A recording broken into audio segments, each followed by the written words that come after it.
లేకుంటే రైతులకు సాగునీరు అందించాలి, లేకుంటే వరదలు వచ్చిన తర్వాత ఇంకా తీవ్రమైన ప్రమాదం జరుగుతుంది. దయచేసి దాన్ని రాజకీయము చేసే వరకు చేయండి, కానీ ప్రజల కోణం నుంచి కూడా ఆలోచించండి, తెలంగాణ రాష్ట్ర కోణం నుంచి కూడా ఆలోచించండి, ప్రజల సంక్షేమం గురించి ఆలోచించండి. ఇమీడియట్గా మేడిగడ్డను రిపేర్ చేసి రీస్టోర్ చేసి రైతాంగానికి అందుబాటులోకి తీసుకురావాలని చెప్పి మీ ద్వారా కోరుతున్నాను. అధ్యక్ష దాదాపు నేను మాట్లాడింది 30 నిమిషాలే, మీరు రికార్డు చూడండి, మొత్తం వాళ్ళే మాట్లాడింది, నేను మాట్లాడింది చాలా తక్కువ. అధ్యక్ష, ఇవాళ మన తెలంగాణ రాష్ట్రంలో దేశంలో ఎక్కడ లేని విధంగా పవర్ సెక్టార్ని అభివృద్ధి చేసుకున్నాం. అధ్యక్ష, ఎంత బ్రహ్మాండంగా పవర్ సెక్టార్ని అభివృద్ధి చేసుకున్నామంటే 24 గంటల కరెంటు వ్యవసాయ రంగానికి ఇచ్చిన, 24 గంటల కరెంటు అన్ని రంగాలకు సంబంధించిన వినియోగదారులకు ఇచ్చిన, ఎక్కడ కూడా ఇబ్బంది కలగకుండా, గ్రిడ్ ఫెయిల్యూర్ కాకుండా. అధ్యక్ష, చాలామంది ఈ హౌస్లో పెట్టే డాక్యుమెంట్స్ చదవాలని నేను కోరుతున్నా. నేను పవర్ పైన ఒక శ్వేతపత్రం పెట్టారు, పవర్ పైన శ్వేతపత్రం ప్రజెంట్ చేశారు. ఆ శ్వేతపత్రంలో ఏముంది అంటే తెలంగాణ రాష్ట్రంలో 19 గంటల కరెంటు వ్యవసాయ రంగానికి ఇస్తున్నట్టుగా చాలా స్పష్టంగా మీ శ్వేతపత్రంలో ఉన్నది. మీ అరే మీరు గింత అమాయకంగా ఉంటే ఎట్లా అండి? మీరు సబ్జెక్ట్ నాలెడ్జ్ లేకపోతే నేనేం చేయాలి? మీరు పెట్టిందే, నేను పెట్టింది కాదు. అది మీ మంత్రులను అడగండి, వాళ్ళు చెప్తారు. దాంట్లో చాలా 19 గంటలు, వారు ఇప్పుడు అంటున్నారు 13 గంటలు ఇచ్చిళ్ళు పచ్చాబద్ధం, అందుకనే చూడమని అంటున్నా. అధ్యక్ష, మన రాష్ట్రంలో మనము బ్రహ్మాండంగా ఇన్స్టాల్డ్ కెపాసిటీని పెంచుకున్నాం. మన రాష్ట్రంలో దాదాపు 30,360 కోట్లు జెన్కో పెట్టుబడులు పెట్టి జెన్కో ద్వారా ఇన్స్టాల్డ్ కెపాసిటీ పెంచుకున్నాం. ట్రాన్స్మిషన్ లైన్స్ కొరకు ట్రాన్స్కో మీద 11,530 కోట్లు ఖర్చు పెట్టాం.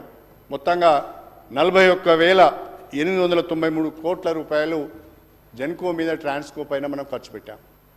ట్రాన్స్కో పవర్ సెక్టర్ అప్లపాలైంది, విద్యుత్ రంగం అప్లపాలైందని మాట్లాడుతున్నారు. ఎస్, అప్పులు అయినాయి.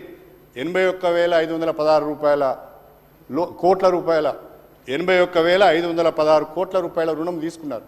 కానీ అసెట్స్ ఎన్ని క్రియేట్ అయినాయి అధ్యక్ష? 1,37,571 కోట్ల రూపాయల ఆస్తులు క్రియేట్ అయినాయి.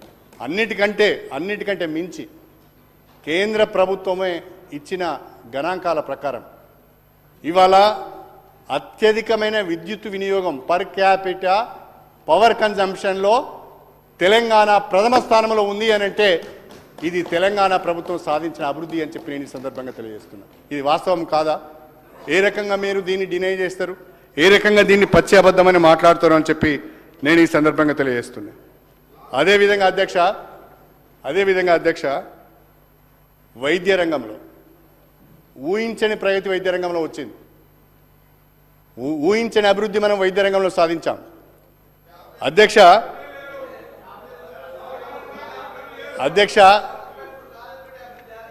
ఒకప్పుడు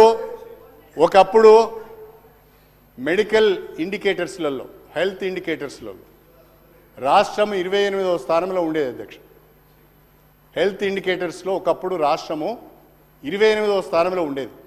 టుడే 3వ స్థానానికి వచ్చింది. అధ్యక్ష, 3వ స్థానానికి తెలంగాణ హెల్త్ సెక్టార్ ఎగబాకింది. కారణం ఏంటంటే అధ్యక్ష, పర్ క్యాపిటా హెల్త్ బడ్జెట్ పెంచుకున్నాం, హెల్త్ కేర్ డెలివరీని పెంచుకున్నాం, హాస్పిటల్స్ బెడ్స్ పెంచాం, ఆక్సిజన్ బెడ్స్ పెంచాం. మెడికల్ కాలేజెస్ అయితే అధ్యక్ష, ఒకప్పుడు గవర్నమెంట్ కాలేజెస్ 5 ఉంటే ఇప్పుడు 29 మెడికల్ కాలేజెస్ ఉన్నాయి. అధ్యక్ష, 29 అంటే కొత్తగా 24 మెడికల్ కాలేజెస్ తెలంగాణలో వచ్చాయి.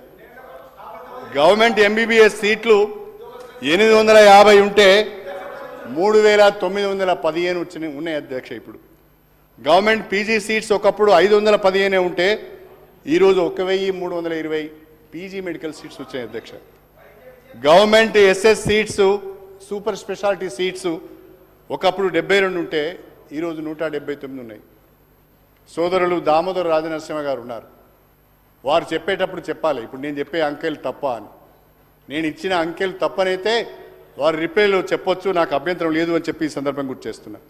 ఇవాళ డయాలిసిస్ సెంటర్ 82 ఏర్పాటు చేసినాం, ఐసీయూ సెంటర్లు 80, అదేవిధంగా blood banks 56, MCH centers 28, government డెలివరీస్ను 30% నుంచి 70%కి పెంచినాము, వ్యాక్సినేషన్ 100% చేసినాము, మెటర్నిటీ రేటును 92 నుంచి 43కి తగ్గించాము, ఇన్ఫాంట్ మోర్టాలిటీ రేటును 39 నుంచి 21కి మార్చాము. ఆ రకంగా నీతి ఆయోగ్ ర్యాంకు ఇప్పుడు 3వ స్థానానికి చేరుకున్నాం.